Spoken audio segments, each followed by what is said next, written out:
এই জন্য বললেন, অপরকে যত আপনি আনন্দ দেবেন তাদের থেকে কোটি গুণ আনন্দ তোমার কাছেই আসবে। অপরকে যত সুখ দেবেন সেই সুখ নিঃস্বার্থভাবে দিলে আপনার কাছেও চলে আসবে। আর ভগবানকে আনন্দ দিলে কোটি গুণ আনন্দ আপনার কাছে ফিরে আসবে। সেই আনন্দ যদি একবার পান, গুরুনাল্লপি বিলাসচতে, গীতায় ভগবান বললেন, অতি ঘোরতর দুঃখেও তুমি দুঃখিত হবে না, অতি ঘোরতর বিষয় মধ্যেও, তোমার পতনের মধ্যেও তুমি ভগবানের কৃপা আনন্দ খুঁজে পাবে। দুঃখও তোমায় তখন দুঃখ দিতে পারবে না। এই জন্য ভজন করলে দুঃখটাও আনন্দ রূপ নেয়। ভজন করলে দুঃখটাও আনন্দ রূপ নাই। শুনবেন, আচ্ছা, যারা বলেন তুমি ভজন করছো, ভজন করলে তো জগতে দুঃখ পেতে হয়, আরে তোমরাই তো বলো রামচন্দ্র স্বয়ং ভগবান, অথচ সেই রামেশ্বরকে দশরথ মারা গেল, প্রভু বাঁচাতে পারলো না। আচ্ছা, সেই রামেশ্বরকে, রামের কারণে তার মা বিধবা হলো, দশরথ মারা গেল, বিধবা হলো কৌশল্যা। তা রাম, তুমি ভগবান, তুমি বনবাসে গেলে, তার কারণে পিতা মারা গেল, তোমার মা বিধবা হলো, এসব আটকাতে পারলে না, তো তুমি ভগবান কেন? রামচন্দ্র বললেন, ভগবত ভজন করলে বিপদ আসবে না তা নয়, রাজা হওয়ার বেলায় বনবাসও যেতে হতে পারে, কিন্তু তার মধ্যেও তুমি আনন্দ পাবে। রামকে বলা হলো, আপনি কিসের আনন্দ পাচ্ছেন জঙ্গলে গিয়ে? বলে, শোনো তালে, আমি যদি এই রাজ্যের সুখভোগের মধ্যে থাকতাম, আমি জঙ্গলে গিয়ে সাধুদের সঙ্গ পেতাম না, জ্ঞান অর্জন করতে পারতাম না। আমি যদি এইখানে থাকতাম, আমার পিতার সত্য যদি আমি রক্ষা না করতাম, তো আমি অযোধ্যার রাজা হতে পারতাম, কিন্তু জগৎ জীবের হৃদয়ের রাজা হতে পারতাম না। এই ত্যাগ না থাকলে, পিতৃসত্য না থাকলে। আর এই বাড়ির যে প্রাসাদ, এটা আমার না, এটা আমার পূর্বপুরুষ ছিল, পরেও আমার বংশধর থাকবে, আমিও আছি, এটা ধর্মশালা, একে ছেড়ে যেতে তোমার কষ্ট নাই। দেখুন, দুঃখেও আনন্দ খুঁজে পাবেন যদি হৃদয়ে ভগবত জ্ঞান, চেতনা, ভজন থাকে। দুঃখ পেলে কি মনে হয়? ভগবান, এটা তোমার দান, এটা তোমার দান। এই জন্য ভক্ত দুঃখের মধ্যেও একটা আনন্দ খুঁজে পায়, পরমানন্দ খুঁজে পায়। এটাই তো ভজনের রহস্য। এমনি এমনি হরিনাম করবেন, দুঃখেও আপনি বিচলিত হবেন না। এই প্রজ্ঞা, এই চেতনা ভগবান ভজনের মধ্যে দিয়ে আপনাকে দেবে। যেমন দুধ মন্থন করলে মাখন ওঠে, দুধ নয়, ঘোল বা দধি মন্থন করলে কি ওঠে? তেমন ভজন করতে করতে এমন জ্ঞান, এমন চেতনা, এমন আনন্দ হৃদয়ে আসে, অতি ঘোর দুঃখেও মনে হয় এটা তোমার দান। এটা চান না কেউ? তবে অনেক কথাই হলো, এত গরমে তাপদহে আমি আপনাদের অত্যাচার করব না। আর আমি তো বিষয়ী মানুষ, আমার আসতেও বিলম্ব হয়। দেখুন, একবার মনে হয় উদ্ধব মথুরা থেকে বৃন্দাবনে যেতে সকাল থেকে সন্ধ্যা হয়ে গেছিল। সন্ধ্যার একটু আগে রথ নিয়ে ব্রজে যায়। আর ব্রজবাসীরা, সখীরা মথুরায় পায়ে হেঁটে গিয়ে ননি দধি বিক্রি করে আবার পায়ে হেঁটে যমুনা পার হয়ে বেলা থাকতে থাকতে তারা বর্ষণায় বৃন্দাবনে চলে যেত। একজন রথে যাচ্ছে, এত দেরি হচ্ছে, আর একটা খালি পায়ে এসে চলে যাচ্ছে, তাদের দেরি হচ্ছে না কেন? ডক্টর মহানম্রত ব্রহ্মচারী অপূর্ব ব্যাখ্যা দিয়েছেন।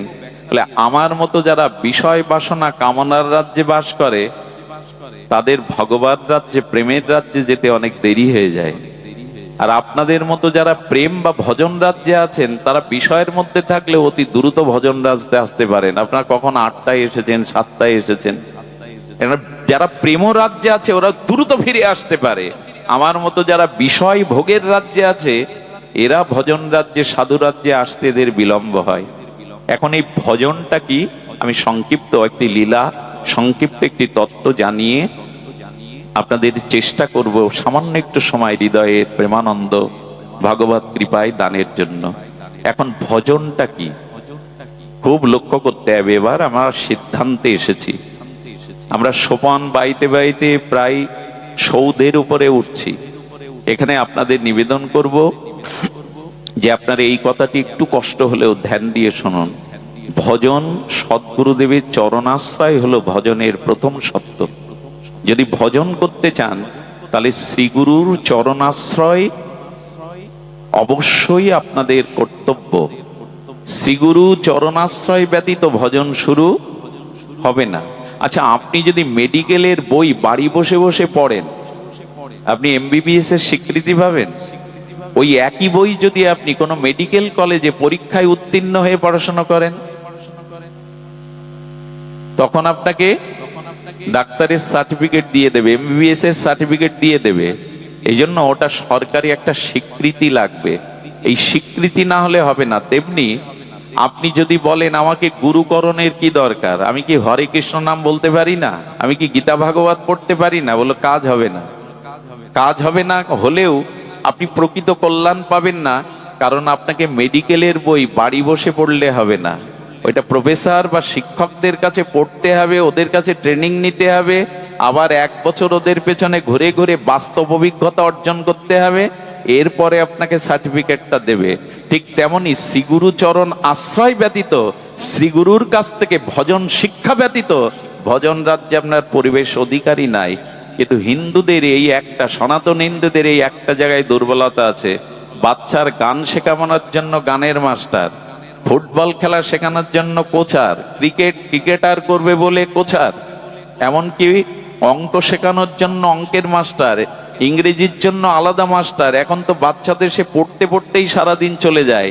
সব বোঝেন যে তবলা বাজাতে গেলে মাস্টার লাগে, ক্রিকেট শিখতে গেলে কোচার লাগে, ফুটবল শিখতে গেলে কোচার লাগে, প্রশিক্ষক লাগে, অঙ্ক শিখতে গেলে অঙ্কার মাস্টার লাগে।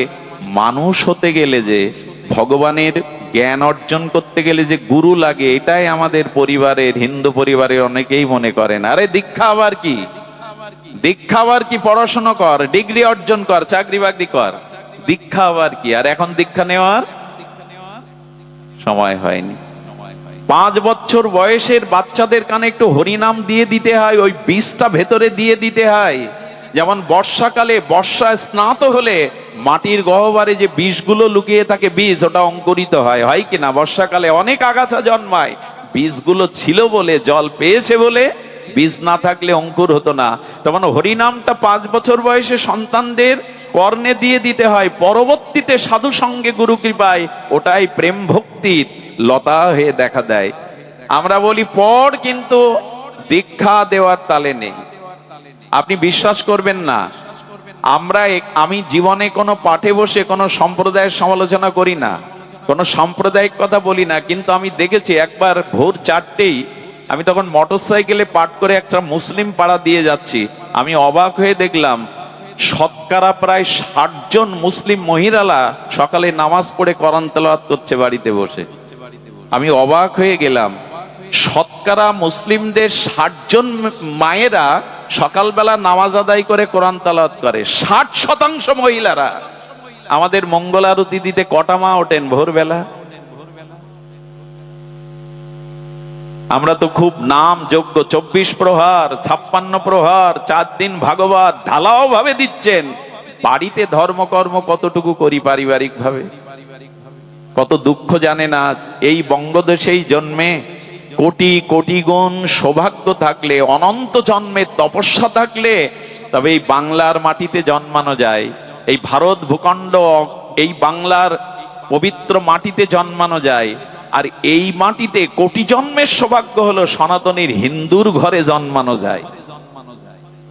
আর সেই হিন্দু হয়ে এখন আমি ধর্ম ত্যাগ করছি, অথচ কালী পূজা, দুর্গা পূজা, শীতলা পূজা, জগদ্ধাত্রী পূজা, বাসন্তী পূজা, মনসা পূজা, সব মাতৃপূজা হিন্দুদের মধ্যে। 12 মাসে প্রায় মায়ের পূজাই বেশি, অথচ আমার ঘরের লক্ষ্মী, আমার ঘরের সরস্বতী কোডে দাঁড়িয়ে বলছে ধর্ম মানি না, এ বাবা মাকে চিনি না।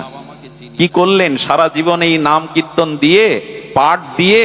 এর একটাই কারণ, আসরে ধর্ম হচ্ছে, বাড়িতে ধর্ম অনুশীলন নাই।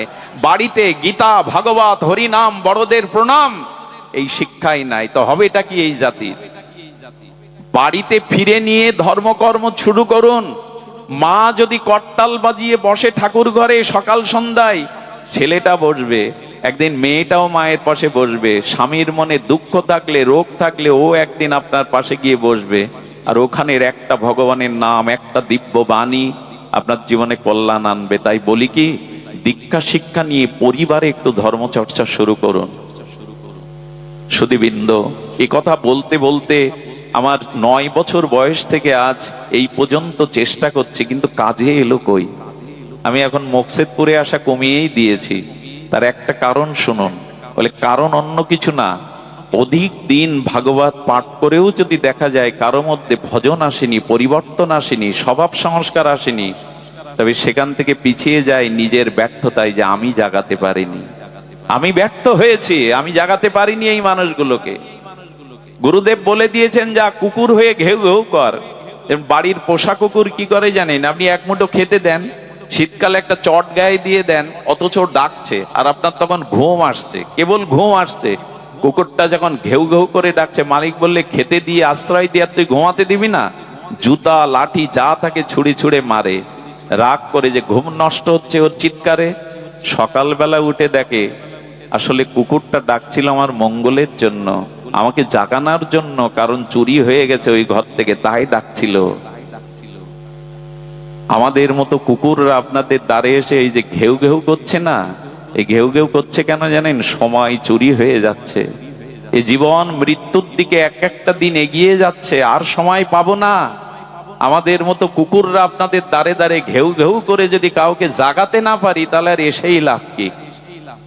এইভাবে এসে লাভ কি কষ্ট করে, যদি ঘেউ ঘেউ করে আপনাদের মঙ্গলের জন্য জাগাতে না পারি? ভজন শুরু হবে সদ্গুরুদেবের চরণাশ্রয়ে। সুধীজন, ভজন শুরু হবে। আপনি জাহাজ পেলেও সমুদ্রের ওপারে যেতে পারবেন না, কারণ নাবিক দরকার। উত্তাল তরঙ্গায়িত পদ্মা নদীতে আপনার হাতে নৌকা দিলেও, হাল দিলেও আপনি পদ্মার ওপারে যেতে পারবেন না, কারণ নৌকা বাইতে জানেন না, ওখানে কান্ডারি লাগবে। তেমনি এই মৃত্যুময় সংসার পার হওয়ার জন্য কান্ডারি রূপ গুরুদেব লাগবে। শ্রী গুরু ছাড়া আপনি এক পাও পার হতে পারবেন না। এই জন্য শ্রী গুরুদেব চাই, গুরু কৃপা চাই। নিরিদেহ আদ্যং সুলভং সুদুর্লভং পলবং সুকল্প গুরুকর্ণ ধারণম ময়া অনুকূলেন নবস্য তেরিতাং পুমাং ভবদ্দিন্নতরেৎ স আত্মহা। এই নিরিদেহ পেয়েছো, মনুষ্য দেহ পেয়েছো, এটা আদ্য, এটা শ্রেষ্ঠ, এটা দুর্লভ, কিন্তু সুলভে পেয়েছো ভগবানের কৃপায়।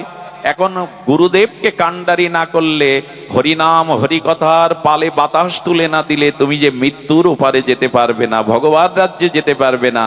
তাই সদ্গুরুদেবের চরণাশ্রয় পূর্বক, কৃষ্ণ মন্ত্রে দীক্ষাদি পূর্বক আপনার দ্বিতীয় কাজ হবে তিনটে জিনিসে নিষ্ঠা। এটা খুব মন দিতে হবে। কয়টা নিষ্ঠা বললাম? ভজন অনন্ত প্রকার, অনেক প্রকার। আমি আপনাদের, মা ঘুমাবেন না, অনেকের ঘুম আসছে, দয়া করে ঘুমাবেন না। তিনটে নিষ্ঠা রেখে দিন।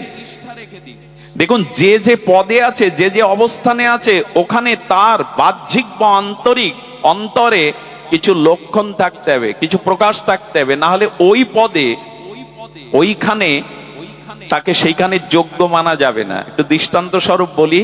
কি বললাম? যে ভজনের মধ্যে তিনটে নিষ্ঠা আপনার চরিত্রে আসতে হবে, তবেই আপনি ভজনে প্রবেশ করতে পারবেন, তবেই আপনি ভগবানের কৃপা পাত্র হবেন। কটা বললাম নিষ্ঠা? যে যে পদে থাকে তার কিছু নিষ্ঠা দরকার। ধরুন পুলিশ, আচ্ছা পুলিশ যদি ইউনিফর্ম না পরে দাঁড়ায়, মানবেন? তাকে লুঙ্গি পরে দাঁড়ালে চিনতে পারবেন এ পুলিশ? তার মানে তার বাহ্যিক কিছু লক্ষণ থাকতে হবে। পুলিশের ইউনিফর্মে আবার ওদের র্যাঙ্ক লেখা থাকে, থাকে কিনা? এসপি কিনা, এটা লেখা থাকে না? র্যাঙ্ক একটা অলংকার তার, এটা হলো তার বাইরের অলংকার। এবং তার পোশাক, তার কাছে আগ্নেয় অস্ত্র থাকে কিনা? পুলিশের কাছে আগ্নেয় অস্ত্র থাকে কিনা? এগুলি থাকাটাই তার বাইরের নিষ্ঠা বা ওই পদের পরিচয়। আর অন্তর কিছু পরিচয় আছে, লোকের চোখ দেখলে বুঝবে অপরাধী কিনা, চোর কিনা, ডাকাত কিনা। এই গুণ থাকা চাই কিনা? এবং ওর বীর বিক্রম চাই কিনা? প্রশ্নের পরে প্রশ্ন করে আপনার দুর্বলতাকে ধরবার মতো তার মেধা থাকতে হবে কিনা? হবে কিনা বলুন? এটা তার ভেতরের পরিচয়, পরিচয় কিনা? আচ্ছা, নববধূকে কি দেখে বোঝা যায় যিনি সদ্য বিবাহিত পরিণত নববধূ? বোঝা যাবে তার হাতে মেহেন্দি থাকবে, পায়ে আলতা থাকবে, সিঁদুরটা নূতন দিচ্ছে তো একটু বেশি দেখা যাবে, তাই না? তার হাতে বালা থাকবে, শাখা থাকবে, এগুলো একটি বিবাহিত পরিণত পরিণীতা আর কুলবধূ প্রেয়সীর চিহ্ন। আর তার ভেতরের নিষ্ঠা কি? একটা বাইরের, একটা অন্তরের। মা ঘুমাচ্ছে, ডেকে দাও। ঘুমায় না, সামনে ঘুমালে বড় কষ্ট হয়। সুধীজন, একটু ধ্যান দিন। আচ্ছা, নূতন বিবাহিত আর এই যে নূতন বিবাহিত হয়ে আপনার ঘরে যে নূতন বধূ এসছে, এর কিছু বাহ্যিক লক্ষ্য থাকবে না? মুখে একটু লজ্জা রাঙা থাকবে, মেহেন্দি হাতে থাকবে, সিঁদুরটা চকচক করবে, হাতে নূতন শাঁখা, পায়ে আলতা, এগুলিই তো বলে দেয় এই নূতন বধূ। আর তার ভেতরের লক্ষণ কি? ভেতরের লক্ষণ হলো আবেগ, স্বামীর প্রতি কিছুটা একটু আন্তরিক ভালোবাসা, পরিবারের সবার প্রতি শ্রদ্ধা, যেটা প্রথম থাকে কিনা।